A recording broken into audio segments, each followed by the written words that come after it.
പ്രിയപ്പെട്ട പ്രേക്ഷകരെ, ഇത് യദു നാരായണൻ എന്ന പേരിലുള്ള എൻ്റെ ഒരു പുതിയ ചാനലാണ്. ഈ ചാനൽ സബ്സ്ക്രൈബ് ചെയ്യാത്തവർ സബ്സ്ക്രൈബ് ചെയ്യണമെന്ന് അഭ്യർത്ഥിക്കുകയാണ്. കാരണം യുദ്ധവാർത്തകൾ കൂടുതലായി ഞാൻ ഈ പേജിലാണ് ചെയ്യുന്നത്. പലർക്കും അതിൻ്റെ നോട്ടിഫിക്കേഷനുകൾ കിട്ടുന്നില്ല എന്ന് പരാതിയുണ്ട്. അതുകൊണ്ടാണ് പറഞ്ഞത് ഈ ചാനൽ സബ്സ്ക്രൈബ് ചെയ്തിട്ടുണ്ടോ എന്ന് നിങ്ങൾ ഒന്ന് പരിശോധിക്കുക. ഇല്ലെങ്കിൽ ഒന്ന് സബ്സ്ക്രൈബ് ചെയ്ത് പിന്തുണയ്ക്കുക. യുദ്ധ വിഷയത്തെക്കുറിച്ച് തന്നെയാണ് സംസാരിക്കാനുള്ളത്. ഗൾഫ് മേഖലയെ വീണ്ടും വീണ്ടും വീണ്ടും യുദ്ധഭീതിയിലാഴ്ത്തിക്കൊണ്ട് ഇറാന് നേരെയുള്ള അമേരിക്കൻ വ്യോമാക്രമണം 9ാം ദിവസവും ശക്തമായി തുടരുകയാണ്. ജോർദാനിൽ 2 അമേരിക്കൻ സൈനികർ കൊല്ലപ്പെട്ടു. ഇറാഖിൽ അമേരിക്കൻ കേന്ദ്രങ്ങൾ നിരന്തരമായി ആക്രമിക്കപ്പെട്ടു. അവിടെ ഒരു സൈനികർ കൊല്ലപ്പെട്ടു. ഇതുവരെ 18 അമേരിക്കൻ സൈനികരാണ് കൊല്ലപ്പെട്ടത് എന്ന് മാത്രമല്ല, ഹോർമൂസ് കടലിടുക്കിൽ 2 വാണിജ്യ കപ്പലുകൾ തുടർച്ചയായി ആക്രമിച്ച് തകർത്ത് ഈ 9ാം ദിവസവും അമേരിക്കയ്ക്ക് മുന്നിൽ നെഞ്ചുവിരിച്ചു നിൽക്കുന്ന പ്രതിരോധത്തിന്റെ പോരാട്ടവീര്യം തെളിയിക്കുന്ന ഇറാനെയാണ് നമ്മളിപ്പോൾ കാണുന്നത്, ഇപ്പോഴും കണ്ടുകൊണ്ടിരിക്കുന്നത് എന്നുള്ളതാണ് ഇതിൽ ഏറ്റവും പ്രധാനപ്പെട്ട കാര്യം. നോക്കുക, ലോകശക്തിയായ അമേരിക്ക തങ്ങളുടെ മുഴുവൻ സന്നാഹങ്ങളും ഉപയോഗിച്ചുകൊണ്ട് ഇറാന്റെ അടിസ്ഥാന സൗകര്യങ്ങൾ, ഊർജ്ജ കേന്ദ്രങ്ങൾ, ആണവ കേന്ദ്രങ്ങൾ അടക്കം തകർത്തു വെണ്ണീറാക്കുമെന്ന് പ്രഖ്യാപിച്ചുകൊണ്ട് കഴിഞ്ഞ കുറേ മണിക്കൂറുകളായി തുടർച്ചയായി ഇറാന്റെ തന്ത്രപ്രധാന മേഖലകളെല്ലാം ലക്ഷ്യമിടുന്നുണ്ട്. പക്ഷേ അപ്പോഴും ഇറാനിൽ നിന്നുള്ള തിരിച്ചടി ഒരു കണിക പോലും കുറയ്ക്കാൻ അമേരിക്കയ്ക്ക് കഴിയുന്നില്ല എന്നിടത്ത് ഇറാന്റെ പോരാട്ട വീര്യം എത്രത്തോളം ശക്തമാണ് എന്ന തരത്തിൽ അന്തം വിട്ട് ഇറാനിലേക്ക് നോക്കുകയാണ് ലോകം. ഇറാനിൽ അമേരിക്ക വ്യാപക ബോംബാക്രമണം നടത്തിയിരുന്നു. ആദ്യം നമുക്ക് ഇറാനിൽ അമേരിക്ക വരുത്തിവെച്ച നാശനഷ്ടങ്ങൾ എന്തൊക്കെയാണ് എന്നൊന്ന് പരിശോധിക്കാം. അമേരിക്ക വ്യാപകമായ ബോംബാക്രമണം തന്നെയാണ് ഇറാനിലേക്ക് നടത്തിയിരിക്കുന്നത് എന്നതിൽ ഒരു തരത്തിലുള്ള തർക്കവും ആർക്കും വേണ്ട. ഇറാന് ഒന്നും സംഭവിക്കുന്നില്ല എന്ന് ആരെങ്കിലും പറഞ്ഞാൽ അത് വെറും നുണയാണെന്ന് മാത്രം നിങ്ങൾ കരുതിയാൽ മതി. ഇറാന് നാശനഷ്ടങ്ങൾ ഉണ്ടാകുന്നുണ്ട്, പക്ഷേ അത് അമേരിക്കയ്ക്ക് ലഭിക്കുന്ന തിരിച്ചടി വെച്ച് നോക്കുമ്പോൾ കുറവാണ് എന്ന നിലയിൽ വേണം നമ്മൾ വിലയിരുത്താൻ. ഇറാനിൽ ഇന്നലെ രാത്രി മുതൽ നടത്തിയ വ്യാപക മിസൈൽ ബോംബിങ്ങിൽ തീര നിരീക്ഷണ സംവിധാനങ്ങൾ, റഡാറുകൾ, നാവിക സംവിധാനങ്ങൾ, മിസൈൽ ഡ്രോൺ കേന്ദ്രങ്ങൾ എന്നിവയെല്ലാം തകർത്തു എന്നാണ് അമേരിക്ക ഇപ്പോഴും അവകാശപ്പെടുന്നത്. അത് തെളിയിക്കുന്ന വിധത്തിലുള്ള ദൃശ്യങ്ങളും അമേരിക്ക പുറത്തു വിട്ടു കഴിഞ്ഞു. ഇറാന്റെ തെക്കു പടിഞ്ഞാറൻ മേഖലയിൽ നിർമ്മാണത്തിൽ ഇരിക്കുന്ന തന്ത്രപ്രധാനമായ ആണവ നിലയത്തിന് നേരെയും അമേരിക്ക വ്യോമാക്രമണം നടത്തിയെന്ന് ഇറാന്റെ തന്നെ ആണവോർജ്ജ ഏജൻസി സ്ഥിരീകരിച്ചു കഴിഞ്ഞു. അതിന്റെ അർത്ഥം ഇറാന്റെ ആണവ കേന്ദ്രങ്ങൾ, അതുപോലെ തന്നെ ഊർജ്ജ കേന്ദ്രങ്ങൾ, റോഡുകൾ, പാലങ്ങൾ, ജനവാസ കേന്ദ്രങ്ങൾ, കുടിവെള്ള സ്രോതസ്സുകൾ, ഊർജ്ജ സംഭരണ കേന്ദ്രങ്ങൾ, ഖിഷം ദ്വീപ് അടക്കമുള്ള തീരദേശത്തെ മുഴുവൻ സംവിധാനങ്ങൾ തുടങ്ങിയവയൊക്കെ അടിച്ചു തകർക്കുക എന്നത് സ്വന്തം ലക്ഷ്യമായി അമേരിക്ക കണക്കാക്കി കഴിഞ്ഞു എന്ന് തന്നെയാണ്. ഹോർമൂസ് കടലിടുക്കിലൂടെയുള്ള അന്താരാഷ്ട്ര ചരക്ക് കപ്പലുകൾക്ക് നേരെയുള്ള ഇറാന്റെ ആക്രമണശേഷി തകർത്ത് എങ്ങനെയെങ്കിലും ഹോർമൂസ് സ്വന്തം കയ്യിലേക്ക് കൊണ്ടുവരിക എന്ന ട്രംപിന്റെ ലക്ഷ്യമാണ് ഈ പുതിയ ഘട്ട ആക്രമണങ്ങൾക്ക് പിന്നിൽ എന്ന് തന്നെ കരുതണം. അത് സ്ഥിരീകരിക്കുന്ന വിധത്തിൽ US സെൻട്രൽ കമാൻഡിന്റെ നിർണായകമായ ഹോർമൂസ് ഇടപെടൽ വാർത്താക്കുറിപ്പ് പുറത്തു വന്നു കഴിഞ്ഞു. മറ്റൊരു കാര്യം നോക്കുക, ഇറാനിലെ പാലങ്ങൾ, റെയിൽവേ പാലങ്ങൾ, തുരങ്കങ്ങൾ, റോഡുകൾ എന്നിവ US തകർത്തതോടെ സാധാരണക്കാരുടെ ജീവിതം അവിടെ സ്തംഭിച്ച അവസ്ഥയിലാണ്. പ്രത്യേകം ഓർക്കണം, ഇറാന്റെ സൈനിക ശേഷി ഇല്ലാതാക്കുമെന്ന് പറഞ്ഞ് അങ്ങനെ ഭീഷണിപ്പെടുത്തി ഇറാനെ തകർക്കാൻ ഇറങ്ങി പുറപ്പെട്ട അമേരിക്ക ഇപ്പോൾ ഗസയിൽ ഇസ്രായേൽ നടത്തിയതിന് സമാനമായി സാധാരണക്കാർക്ക് നേരെ ആക്രമണം നടത്തി തങ്ങളുടെ പക തീർക്കാൻ ശ്രമിക്കുകയാണ് കേട്ടോ. ഇത് യുദ്ധനീതിയാണ് എന്ന് ഒരിക്കലും ആരും കരുതണ്ട. അമേരിക്ക അവരുടെ സകല പ്രതീക്ഷകളും അവസാനിച്ചിടത്ത് തോന്നിയതുപോലെ ആക്രമിച്ച് തങ്ങളുടെ അരിശം തീർക്കുന്ന നടപടിയാണ് ഇപ്പോൾ കാണുന്നത്. ഇതിലൂടെയെങ്കിലും ഇറാന്റെ ഭരണകൂടത്തെ കൊണ്ട് കാലു പിടിപ്പിക്കാമെന്ന പ്രതീക്ഷ അമേരിക്കയ്ക്കുണ്ടെങ്കിൽ ആ വഴിക്കേ ചിന്തിക്കേണ്ട എന്ന് ഉറപ്പിച്ച് പറഞ്ഞുകൊണ്ട് പ്രത്യാക്രമണം അതിരൂക്ഷമാക്കുന്ന ഇറാനെയാണ് മറുവശത്ത് നമ്മൾ കാണുന്നത്. ഇറാനിൽ സാധാരണക്കാർക്ക് നേരെ എന്തൊക്കെ അതിക്രമങ്ങളാണ് നടക്കുന്നത്. ആശുപത്രികൾ ഒഴിപ്പിക്കുന്നു, സ്കൂൾ പരീക്ഷകൾ മാറ്റിവെക്കുന്ന വിധത്തിൽ സ്കൂളുകളെ ബേസ് ചെയ്ത് ആക്രമണങ്ങൾക്ക് ഭീഷണി വരുന്നു.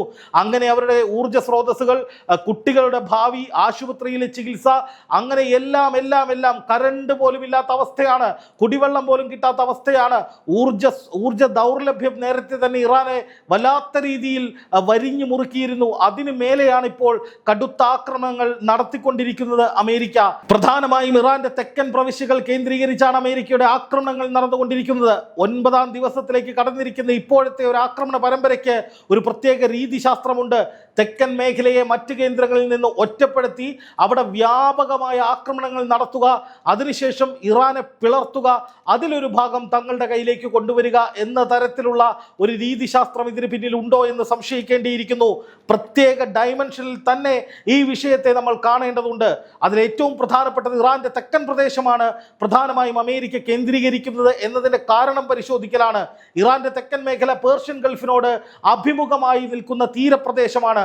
അവിടെ പ്രധാനപ്പെട്ട പല തുറമുഖ നഗരങ്ങളുമുണ്ട്. ബന്ദർ അബ്ബാസ് അത്തരത്തിലൊരു പ്രധാനപ്പെട്ട നഗരമാണ്.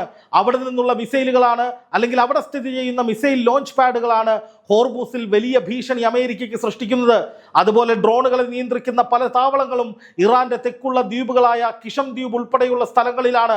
ആ ഭാഗത്തേക്ക് അപ്പോൾ അമേരിക്ക ആക്രമണം നടത്തുന്നതിന് ലക്ഷ്യം ഒന്നേയുള്ളൂ, അവിടെ നിന്ന് ഹോർമൂസിലെ കപ്പലുകൾക്ക് നേരെയും അമേരിക്കയുടെ പടക്കപ്പലുകൾ ഹോർമൂസിൽ രക്ഷാപ്രവർത്തനത്തിന് ഇറങ്ങിയാൽ ആ കപ്പലുകൾക്ക് നേരെയും ഒക്കെ ഉണ്ടാകുന്ന ആക്രമണങ്ങൾ എന്നേക്കുമായി അവസാനിപ്പിക്കുക എന്നതാണ് ഈ ആക്രമണത്തിലൂടെ അമേരിക്ക ലക്ഷ്യമിടുന്നത്. ഇപ്പോൾ കൂടുതൽ മേഖലകളിലേക്ക് ആക്രമണങ്ങൾ വ്യാപിപ്പിക്കുന്നതൊക്കെയും ഈ തുറമുഖ നഗരങ്ങളിലേക്കുള്ള കണക്ടിവിറ്റി തകർക്കുക എന്ന അടിസ്ഥാനത്തിലാണ്. അതായത് കഴിഞ്ഞ 8-9 ദിവസമായി കൂടുതലും നടന്നു വരുന്ന ഇൻഫ്രാസ്ട്രക്ചർ ടാർഗറ്റ് എന്ന് പറയുന്നത് ഈ റോഡുകളും പാലങ്ങളും ഒക്കെയാണ്. ഇത് ജനജീവിതം സ്തംഭിപ്പിക്കുക എന്നത് മാത്രമല്ല, അതിനപ്പുറത്തേക്ക് ഒരു യുദ്ധ സാഹചര്യം ഉണ്ടായാൽ ഹോർമുസിലേക്ക് പോർമുന തിരിക്കാൻ ഇറാന് ശേഷിയില്ലാതെ വരുന്ന സാഹചര്യം ഉണ്ടാക്കുക എന്നതിലേക്കാണ് അമേരിക്ക ടാർഗറ്റ് ചെയ്യുന്നത്. വ്യവസായ ഉൽപാദനം നടക്കാത്ത രീതിയിൽ, ജനജീവിതം സ്തംഭിക്കുന്ന രീതിയിലാണ് ഇറാനുള്ളിലേക്ക് ആക്രമണങ്ങൾ നടക്കുന്നത്. പക്ഷേ ഇത്രയൊക്കെ ആക്രമണങ്ങൾ ഏറ്റുവാങ്ങിയിട്ടും ഇത്രയധികം തിരിച്ചടികൾ ഉണ്ടായിട്ടും യാതൊരു വിട്ടുവീഴ്ചയും ഇല്ലാത്ത ആക്രമണങ്ങളാണ് ഇറാനും നടത്തുന്നത് എന്നുള്ളതാണ് അത്ഭുതപ്പെടുത്തുന്ന കാര്യം. ജോർദാന് നേരെ നടത്തിയ ആക്രമണം അമേരിക്കയ്ക്ക് വലിയ തോതിൽ വേദന സമ്മാനിക്കുന്ന ഒരു ആക്രമണമാണ് എന്ന് പറയാതെ വയ്യ. ജോർദാനിലെ അമേരിക്കൻ ബേസുകൾക്കെതിരെ നടത്തിയത് ശക്തമായ ആക്രമണമാണ്, കഠിനമായ ആക്രമണമാണ്. അവിടെ ഏതാനും വിമാനങ്ങൾ നഷ്ടപ്പെട്ടതായ റിപ്പോർട്ടുകൾ പോലും പുറത്തു വരുന്നുണ്ട്. ഹാങ്ങറുകളിൽ ഉണ്ടായിരുന്ന വിമാനങ്ങൾക്കും കേടുപാടുകൾ പറ്റി എന്ന രീതിയിൽ റിപ്പോർട്ടുകളുണ്ട്. അതിനേക്കാൾ ഭീതിതമാണ് ആൾനാശം. അമേരിക്കയ്ക്ക് അങ്ങനെ ആൾനാശം പറ്റിയ പരിചയം കുറവാണ്. സാധാരണഗതിയിൽ മുകളിൽ നിന്ന് സാധാരണക്കാരൻ്റെ നെഞ്ചത്ത് ബോംബിട്ട് തിരിച്ചു പോയിട്ട് യുദ്ധം ജയിച്ചേ എന്ന് പറയുന്ന അമേരിക്കയ്ക്ക് തങ്ങളുടെ 18 സൈനികരാണ് ഇതുവരെ മരിച്ചത് എന്ന കണക്കുകൾ പുറത്തു വരുമ്പോൾ അതൊട്ടും സുഖകരമായ ഒന്നല്ല എന്നുള്ളത് തന്നെയാണ് ഏറ്റവും പ്രധാനപ്പെട്ട കാര്യം. ജോർദാനിൽ വെച്ച് 3 അംഗങ്ങളും അതുപോലെ തന്നെ ഇറാഖിൽ മറ്റൊരാളുമാണ് കഴിഞ്ഞ 24 മണിക്കൂറിനിടയിൽ കൊല്ലപ്പെട്ടിരിക്കുന്നത്.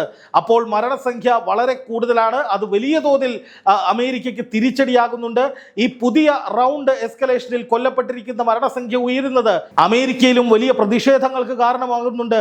അവിടുത്തെ പ്രതിപക്ഷം ഉൾപ്പെടെയുള്ളവർ ട്രംപിന്റെ ഈ യുദ്ധക്കൊതിക്കെതിരെ സ്വന്തം സൈനികരെ കൊലയ്ക്ക് കൊടുത്ത് സ്വന്തം സാമ്പത്തിക സ്ഥിതി തകിടം മറിക്കുന്ന ട്രംപിന്റെ യുദ്ധ രീതിക്കെതിരെ ശക്തമായ പ്രതിഷേധം അമേരിക്കയിലും ഉയർന്നു വരുന്നുണ്ട് എന്നുള്ളതാണ് ഏറ്റവും പ്രധാനപ്പെട്ട കാര്യം. പക്ഷേ അതേസമയം നിങ്ങൾ നോക്കുക, ഇറാനിൽ 100 കണക്കിന് പേർ കൊല്ലപ്പെട്ടിട്ടുണ്ട്. പക്ഷേ ആ 100 കണക്കിന് പേർ കൊല്ലപ്പെട്ടപ്പോഴും അത് രക്തസാക്ഷിത്വത്തിന്റെ ഭാഗമാണ് എന്ന നിലയിൽ പ്രത്യാക്രമണം രൂക്ഷമാക്കാനാണ് ഇറാൻ ശ്രമിക്കുന്നത്. ഇപ്പോൾ ട്രംപ് ഒരു യുദ്ധത്തിന് ചാടി പുറപ്പെടുമ്പോൾ അത് എന്തിനാണെന്ന് ചോദിച്ച നിരവധി പേർ അമേരിക്കയിലുണ്ട്. സ്വന്തം പാർട്ടിക്കാർ, അതായത് റിപ്പബ്ലിക്കൻ പാർട്ടിയിൽ നിന്ന് തന്നെ ട്രംപിന് പിന്തുണ കുറഞ്ഞു വരുന്ന സാഹചര്യമുണ്ട്. അപ്പോഴൊക്കെ ട്രംപ് പറയുന്നത് എന്താണ്? ഞങ്ങൾ യുദ്ധം ചെയ്യുന്നത് ഇറാനെ തകർക്കാനാണ്, ഇറാനെ തീർക്കാനാണ്. ഇറാൻ അധികകാലം പിടിച്ചു നിൽക്കാൻ കഴിയില്ല, വലിയ തോതിലുള്ള തകർച്ച ഇറാൻ ഉണ്ടാകും, അതുവഴി ഹോർമൂസ് കടലിലേക്ക് നമുക്ക് പിടിച്ചെടുക്കാം, പിന്നെ അത് അമേരിക്കയ്ക്ക് കൈവശം വയ്ക്കാം, വലിയ തോതിലുള്ള മുന്നേറ്റം അമേരിക്കയ്ക്ക് ഹോർമൂസ് കൈവശം വെച്ചുകൊണ്ട് ഉണ്ടാക്കാം എന്ന രീതിയിലൊക്കെ ട്രംപ് പല വാദങ്ങളും പറയുന്നുണ്ട്. എങ്കിലും അതിനെയൊക്കെ തകർക്കുന്ന വിധത്തിലാണ് ഇപ്പോൾ ഇറാന്റെ ഭാഗത്ത് നിന്ന് ആക്രമണങ്ങൾ ഉണ്ടാകുന്നത് എന്നതാണ് ഏറ്റവും പ്രധാനപ്പെട്ട കാര്യം. ഇറാൻ കൃത്യമായ പദ്ധതികളുമായി തന്നെയാണ് മുന്നോട്ട് പോകുന്നത്. കൃത്യമെന്ന് പറഞ്ഞാൽ അതിൽ ചില പരിമിതികളുണ്ട് എങ്കിലും, നാശനഷ്ടങ്ങൾ സംഭവിക്കുന്നുണ്ട് എങ്കിലും ഫോക്കസ് കൈവിടാതെ തന്നെയാണ് ഇറാൻ യുദ്ധവുമായി മുന്നോട്ട് പോകുന്നത്. യുദ്ധത്തിന് മുമ്പുണ്ടായിരുന്ന ഒരു ഫോക്കസ് അല്ല ഇപ്പോഴുള്ളത്.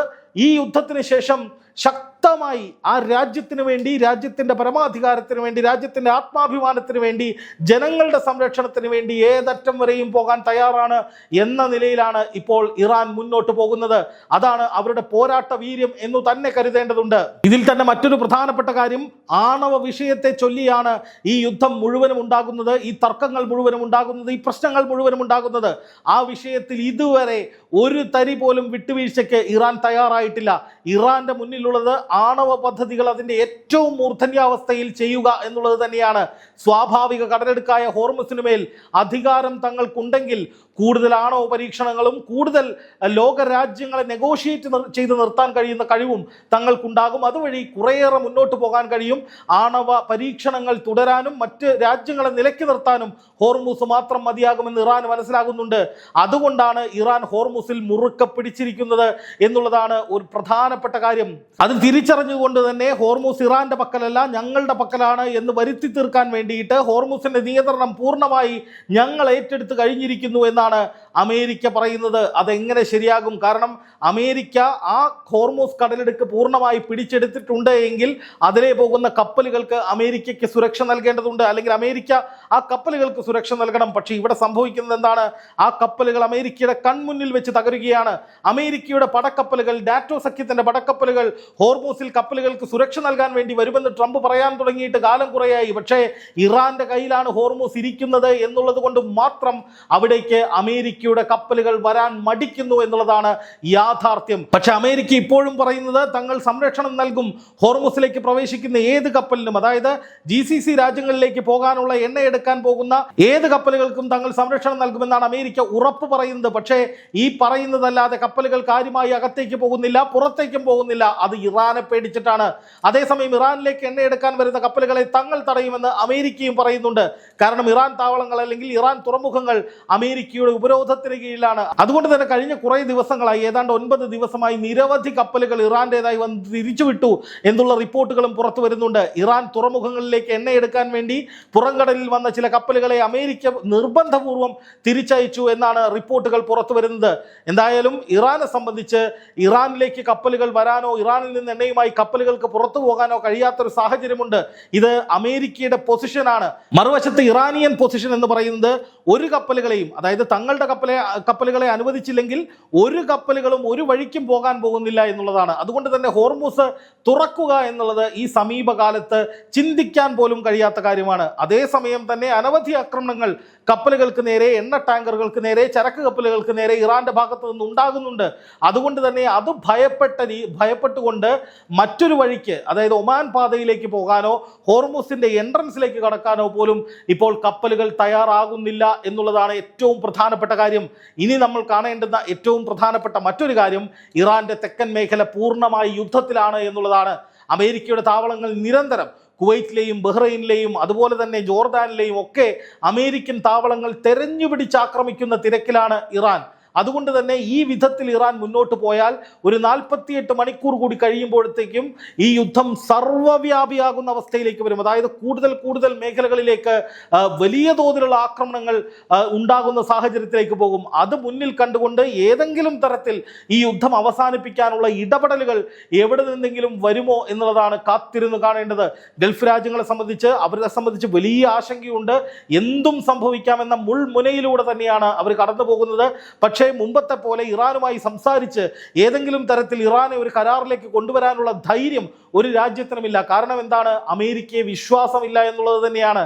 എന്തായാലും പശ്ചിമേഷ്യ പൂർണ്ണമായും ഇപ്പോൾ നിലനിൽക്കുന്ന രീതി തീയിൽ ചവിട്ടി നിൽക്കുന്ന രീതിയാണ്. അതായത് മേഖലാ യുദ്ധമായി പൂർണ്ണമായും ഈ യുദ്ധം വ്യാപിച്ചു കഴിഞ്ഞിരിക്കുന്നു എന്ന് നമുക്ക് നിസ്സംശയം പറയാം. ഇത് മുമ്പ് ആയത്തുള്ള അലി ഖാംനെയി പറഞ്ഞിട്ടുള്ള കാര്യമാണ് എന്നുള്ളത് കൂടി നമ്മൾ മറക്കാതിരുന്നുകൂടാ. കാരണം ആയത്തുള്ള അലി ഖാംനെയി ഈ യുദ്ധം തുടക്കുന്നതിന് മുമ്പ് തന്നെ അമേരിക്കയോട് പലതവണ വാൺ ചെയ്തിട്ടുള്ളതാണ്. ഈ യുദ്ധം തുടങ്ങുന്നത് നിങ്ങളായിരിക്കാം, പിന്നെ അതൊരു മേഖലാ യുദ്ധമായി മാറും, പിന്നെ ഇത് അവസാനിപ്പിക്കേണ്ടത് എങ്ങനെയാണെന്ന് പറയുന്നത് ഞങ്ങളായിരിക്കും, തീരുമാനിക്കുന്നത് ഞങ്ങളായിരിക്കും, യുദ്ധത്തിൻ്റെ നിയന്ത്രണം നിങ്ങളുടെ കയ്യിൽ നിന്ന് പോകുമെന്ന് പണ്ടേ അമേരിക്കയോട് ആയത്തുള്ള അലി ഖാംനെയി പറഞ്ഞതാണ്. അതിനെ വില കുറച്ച് കണ്ടുകൊണ്ട് ഈ യുദ്ധത്തിനിറങ്ങിയതിൻ്റെ കെടുതിയാണ് അമേരിക്കയും ദുരന്തമാണ് ഈ ലോകവും ഇപ്പോൾ അനുഭവിക്കുന്നത് എന്ന് നിസ്സംശയം പറയാം.